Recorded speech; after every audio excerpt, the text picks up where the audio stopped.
le climat d'une région, le document essentiel à cette analyse est le diagramme ombrothermique. Qu'est-ce qu'un diagramme ombrothermique ? Le diagramme ombrothermique est une représentation graphique des températures et quantités de précipitations moyennes mensuelles en un lieu donné. C'est un double graphique. On y trouve un graphique évolutif, tracé en rouge, il représente les températures, et un histogramme, tracé en bleu, il représente les précipitations. Quelle information retrouve-t-on sur un diagramme ombrothermique ? Un diagramme ombrothermique comporte toujours un titre. Ce titre indique le lieu de l'analyse des températures et des précipitations. Ici, Brasilia, au Brésil. Le numéro qui suit parfois ce titre est le numéro de la station météo qui a relevé les données. Sous ce titre, on retrouve les coordonnées géographiques ainsi que l'altitude du lieu. Ces deux données peuvent parfois avoir une influence sur le climat. Par exemple, les coordonnées géographiques m'indiquent si l'endroit se situe dans l'hémisphère nord ou dans l'hémisphère sud. Cette information est indispensable pour caractériser les saisons.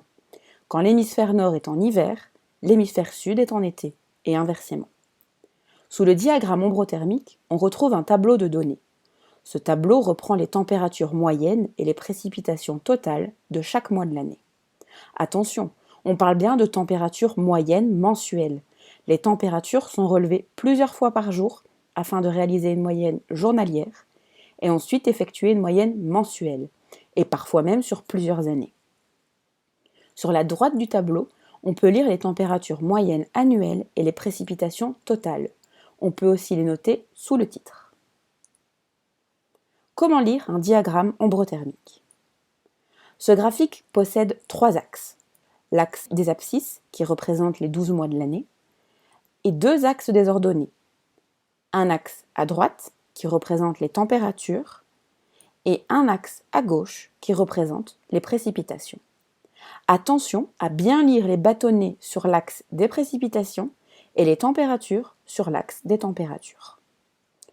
Si vous observez l'échelle des axes, vous remarquerez qu'elle n'est pas la même. Sur l'axe des précipitations, une graduation représente 25 mm, alors que cette même graduation représente 12,5 degrés sur l'axe des températures.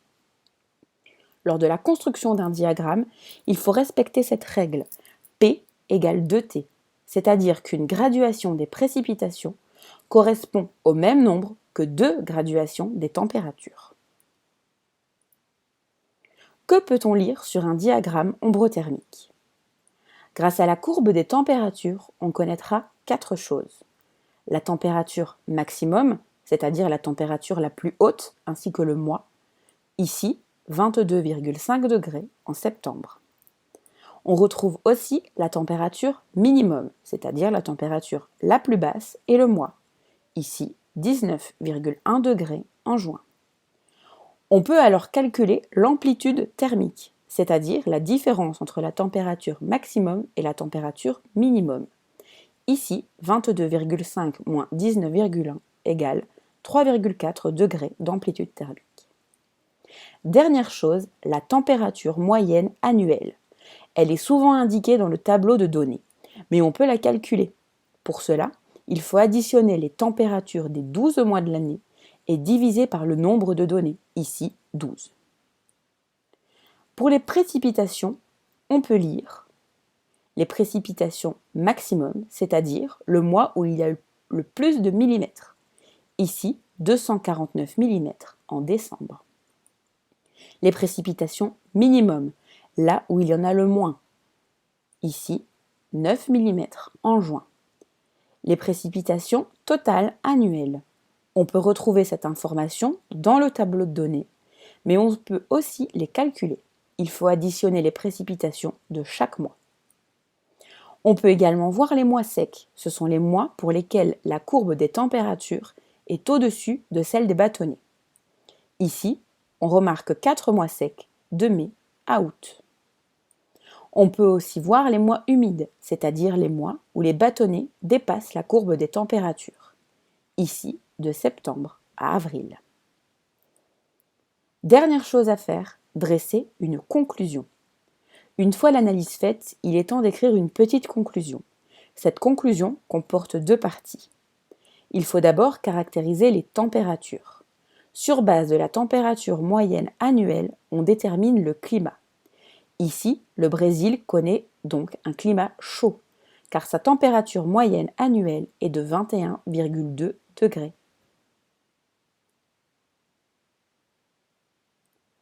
Il faut ensuite caractériser les précipitations. Sur base des précipitations totales annuelles, on détermine le climat. Ici, les précipitations totales annuelles sont de 1552 mm, donc le Brésil connaît un climat très humide. Attention, si une saison sèche ou humide se détache des autres mois, il faut la préciser. Ici, on remarque une saison sèche de mai à août, c'est-à-dire en hiver au Brésil. Le Brésil étant situé dans l'hémisphère sud, les saisons sont inversées par rapport à nous. Cette vidéo est maintenant terminée, j'espère qu'elle vous a aidé. N'hésitez pas à venir me poser toutes vos questions.